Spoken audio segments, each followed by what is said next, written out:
Session 5, relationships. That's going to be our topic today, but before I get into that, I just want to thank everybody, man. This is like, when I started this, I didn't think that it would be as engaging and as fun as it's been, and like it's been so cathartic for me. So thank you everyone for just your positive support, your positive feedback, your engagement, your interaction. Like it means so much. You have no idea. Shout out Nikki Barton, my classmate and colleague. Really appreciate you. Tina Patterson, really enjoyed our talk today. Thank you for that. It was wonderful. I really needed that stimulation, and I hope that something comes from that. And just thank you to Ryan O'Donnell and Danielle for just being my partners on this journey. Like, honestly, I don't think this would be possible without you guys. And I'm just really feeling some gratitude for that. And lastly, but not least, I want to thank my wife. I mean, I could not have imagined, 15 years ago, 11, 12 years ago before we met, that I would be sitting here today feeling just so amazing about that, like for real, you know what I mean? And yeah, so anyway, so let's get into it then. Like my wife, relationships. Let's talk about relationships. Well, I think we got to acknowledge some elephants in the room right now. The video game that is our life is kind of gotten flipped upside down really hardcore. And I think that with each passing day, honestly, no, that's not true. With each passing moment, okay, it's getting pretty weird and weird and weirder and weirder. I've spent tons of time on the phone, messaging back and forth, talking actually on the phone, like with my friends, with people who I haven't talked to in a long time, or just reaching out just because like the social isolation is starting to take its toll. And it's going to. I'd be lying to you if I said that I didn't go from elation to total despair to elation to even keel responding to just, I mean, it's just like a roller coaster ride of continuous existential crisis. And, it seems dramatic when you say it out loud, but it is a reality. We're suffering, man. Like it's getting weird out there. And that creates the conditions of like frustration and anger and like just despair. I was listening to this journalist named Chris Hedges who just published a book a while ago, about 2 years ago, called America: The Farewell Tour. I do not recommend it. It is super depressing, but he, in his book though, he does make some unbelievable predictions about the nature of our society and the reality of that. And he talks a lot about diseases of despair. And I think what this lockdown has done is it's kind of exaggerated what those things are. Mostly it has to do with like the opioid epidemic is one, drug abuse, domestic violence, privatization of prisons resulting in an entire population of criminals that, might have not been nonviolent offenders, that might have not been otherwise been that way. And just, lack of health care, just a lot of the side effects in our society that we don't really talk about and the massive impact that they have. It's diseases of despair are a problem.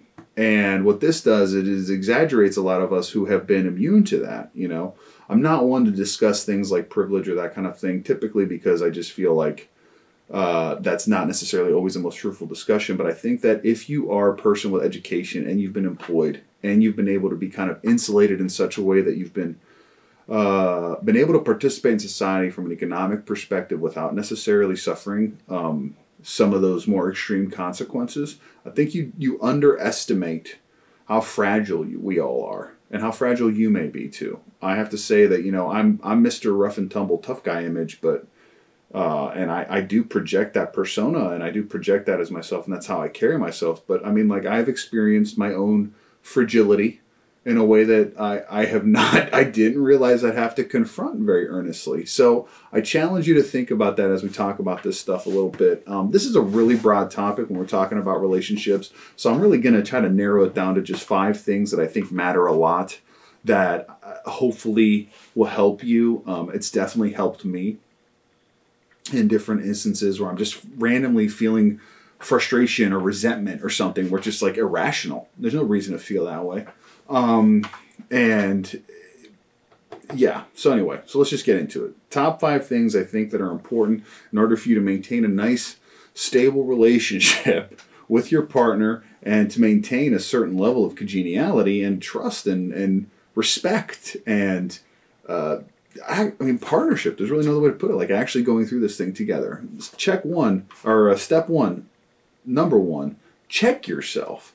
I think it's really easy to get the blinders on and to get myopic about what you're experiencing, what you're feeling, what's going on in your head, how this is impacting you.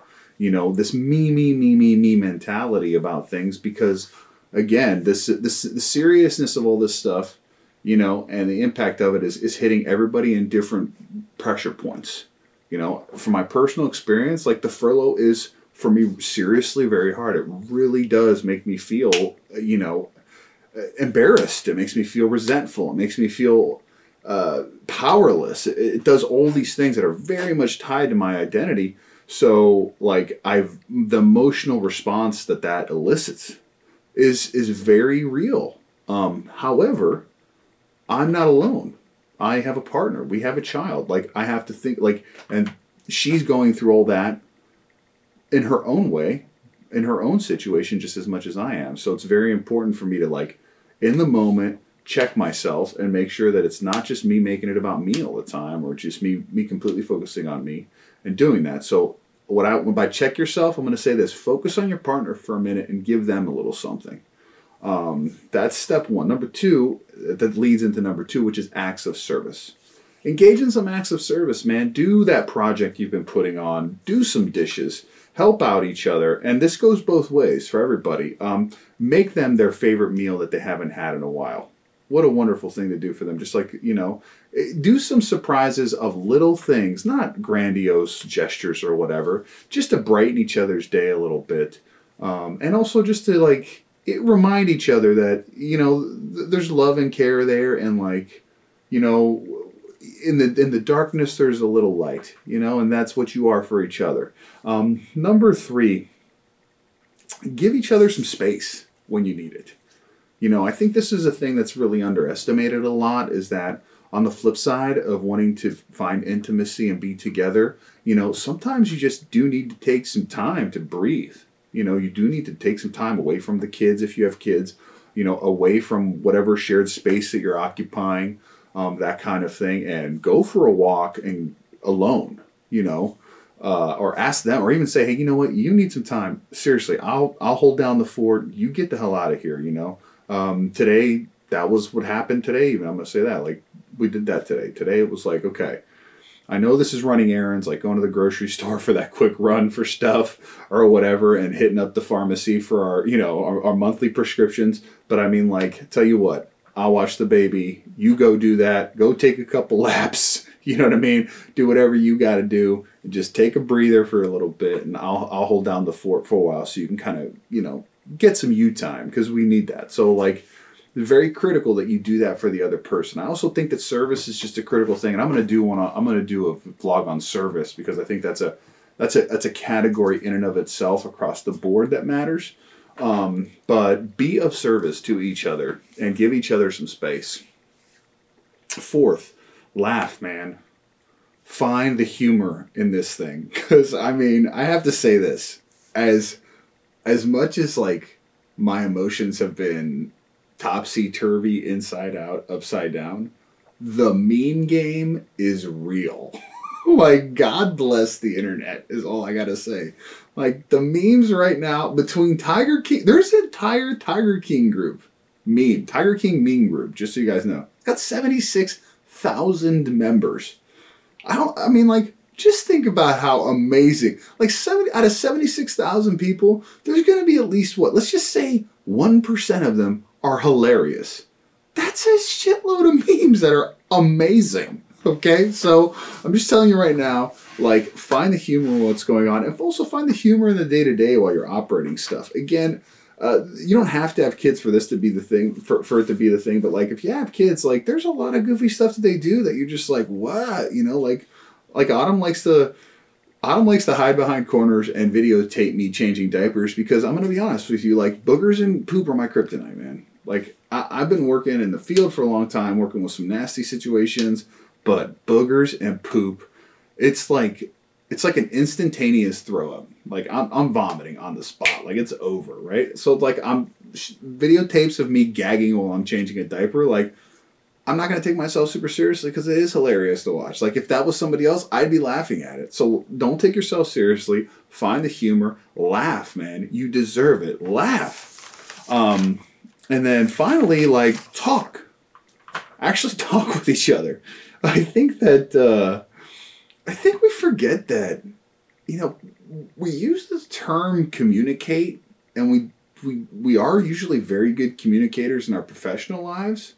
And again, I'm not trying to overgeneralize my experience on anybody here, but I think that, like, really usually most people that are really good communicators in their professional lives have a tendency to not be the best communicators in their personal lives. Like, that just seems to go hand in hand. Or, like, they're not very respectful, reciprocal, bi-directional communicators. So I wrote a little, like, not to get old Dr. Seuss about it, but I wrote a little thing here to remind us to talk, which is talk when you're sad, talk when you're mad, talk when you're feeling real bad. Remember that talking makes you the speaker. Oh man, I screwed that up. I'm going to try it again. Talk when you're sad, talk when you're mad, talk when you're feeling real bad. Remember that talking makes you the speaker, but for it to be verbal, you must be engaging in listener behavior. So, I mean, like, it's a two-way street. You know what I mean? Don't talk at each other. Don't talk at the person. Don't let them talk at you. You know, ask questions. Do some interplay. Go back and forth. Communication is a two-way street. And communication helps make sure that everybody's being heard and having an opportunity to vocalize their wants and needs. Okay, we talk about functional communication training out the yin-yang and wazoo in our regular lives, but I mean, how much are we really, like, understanding that that's about information exchange? And information exchange between adults requires pauses and breaks, not just waiting for your turn to speak. That's gross. Don't do that. So yeah, talk. So that's kind of like my top 5 thing. And then finally, you know, there was partially what sparked this was some alarming reports that I heard on the news today about a rise in suicides and domestic violence. And it's pretty scary that that's a thing where, like, you know, we're in the middle of a crisis, and, you know, people weren't prepared for this emotionally and spiritually and physically and all that stuff, and it's resulting in lots of tragedy. So what I would say to you is this too: if you're in a situation where maybe things aren't going the way they should be, and maybe your partner is just not handling this the best way possible, get help. Okay, so I'd like to urge you to do that. You know, call the national hotline, call the authorities if you need to, get out.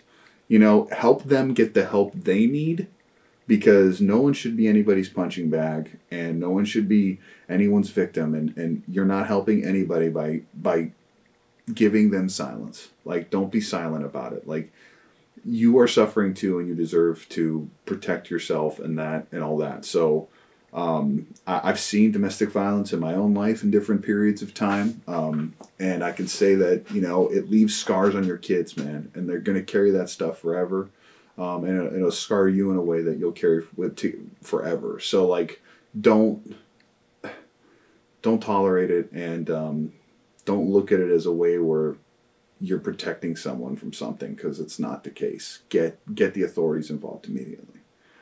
Anyway, not to end on a sour note, but that was just like listening to the news today and hearing that, it just really, really bugged me. And then I saw a couple posts about it on a couple of the Facebook groups, and I felt that it was important to comment on. And so I'm just going to leave it at that. But anyway, check yourself. Find the humor in things. Communicate with each other. Engage in acts of service. You know, and just be present, man. So anyway, that's the top 5 list. That's something to think about. That's how to handle your relationship, or just maybe some shortcuts that might get you along your way. It's definitely not an exhaustive list, and I'm definitely not an expert at this. So we're all just, you know, There's no such thing as grown-ups, man. We're all just winging this thing. Like, for real. Don't forget to like, subscribe, hit me up, let me know, share your story, talk to me. I mean, I really did appreciate a couple of messages I got. They were really outstanding. Like, it's awesome to see how funny some of you are, and just like, you know, how how thoughtful. But anyway, in the meantime, be marvelous.